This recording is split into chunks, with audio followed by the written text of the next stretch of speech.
तो दोस्तों इस वीडियो में हम आपको बालतुर का एक्यूट और क्रोनिक दोनों ट्रीटमेंट बताने वाले हैं। साथ ही कारण और लक्षण भी बताएंगे, प्लस 2 घरेलू टिप्स भी देंगे जो आपको अपने पेशेंट को ज़रूर देना है, जो मैं खुद अपने हर एक पेशेंट को देता हूं, जिसका मुझे काफ़ी लाभ मिलता है। इससे आपका पेशेंट जल्दी ठीक होता है, जिससे कि आसपास में आपका क्लिनिक या हॉस्पिटल का नाम होता है और इस तरह से आपका हॉस्पिटल या क्लिनिक चमक सकता है। बालतुर स्टेफिलोकोकस ऑरियल बैक्टीरिया के कारण होता है। यह छोटे से इंजरी जैसे बाल टूटना, इन छोटे इंजरी के माध्यम से भी बॉडी में प्रवेश कर सकता है और बाल को जो हमारे बाल के जड़ों में होते हैं वहाँ जाकर इन्फेक्शन फैलाते हैं, जिससे बालतुर की समस्या हो जाती है। इसके कुछ कारण होते हैं, जिसमें सबसे पहला है स्टेफिलोकोकस ऑरियल बैक्टीरिया, दूसरा डायबिटीज़ के कारण, तीसरा कमज़ोर इम्यूनिटी के कारण, चौथा त्वचा की साफ सफाई की कमी के कारण। इन सभी कारणों की वजह से हो सकता है। इसमें कुछ लक्षण देखे जाते हैं, जैसे फोड़े के चारों ओर का त्वचा दर्दनाक, गर्म और सूजा हुआ महसूस हो सकता है। मुख्य जो फोड़ा है उसके आसपास और फोड़े निकल सकते हैं। मरीज को बुखार आ सकती है। ट्रीटमेंट में सबसे पहले देखना है उसमें मुंह बना है या नहीं। अगर नहीं बना हो तो सूप में एक वाइटमेंट आती है, इसे 24 घंटे के लिए उस पर अप्लाई करके पट्टी कर देना है। उसके बाद उसे अच्छे से दबाकर पस को बाहर निकालना है और तब तक दबाना है जब तक कि ब्लड नहीं आ जाता। इसके बाद उसे हमें बिटाडीन लोशन से ड्रेसिंग कर देना है और यह ड्रेसिंग 1 दिन छोड़कर करते रहना है जब तक कि घाव पूरा भरकर सूख नहीं जाता।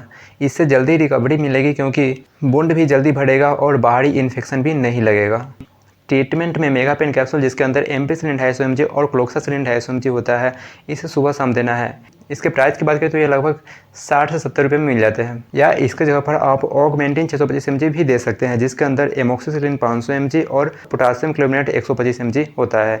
इसे भी सुबह शाम देना है, जहां इसका प्राइस लगभग 200 रुपये के आसपास होते हैं। वुंड का जल्दी रिकवरी के लिए विटामिन सी डेली 1 देना है। दर्द के लिए टैबलेट डायक्टिल 50 देना है, जिसके अंदर डाइक्लोफेन 50 mg होता है, जिसे सुबह शाम या ज़रूरत के हिसाब से दर्द होने पर देना है। कॉम्बीफ्लाम या जेडोल एसपी दे सकते हैं, जो दर्द और सूजन दोनों को कम करेगा। प्लस प्रेडनिसोलोन 5 mg भी 2 से 3 दिनों के लिए दे सकते हैं। ये सभी दवाएं लेने पर पेशेंट को गैस बन सकता है, जिसके लिए पैंडी देना है, जिसके अंदर पैंटोप्राजोल 40 mg और डोमपेरिडोन 30 mg होता है। कई बार बालतुर क्रोनिक हो जाता है, या फिर जिस पेशेंट को बालतुर हुआ हो उसे शुगर की भी समस्या हो जाती है। इस कंडीशन में घाव जल्दी नहीं सूखते हैं। इसके लिए हमें इंजेक्शन ऑगमेंटिन 1.2 ग्राम देना है, जिसके अंदर एमोक्सिसिलिन 1 ग्राम और पोटासियम क्लोराइड 200 mg रहता है। इसे सुबह शाम 3 दिनों तक देना है, फिर टैबलेट पर आ जाना है। घरेलू टिप्स में पहला है 1 गिलास दूध में 1 चम्मच हल्दी मिलाकर पीने का सलाह देना है। हल्दी में एंटी इन्फ्लेमेटरी और एंटीबैक्टीरियल जैसे गुण पाए जाते हैं, जो संक्रमण कम करने के साथ दर्द और सूजन को भी कम करने का काम करता है। दूसरा है वुंड को गर्म पानी से सिकाई करने का सलाह देना।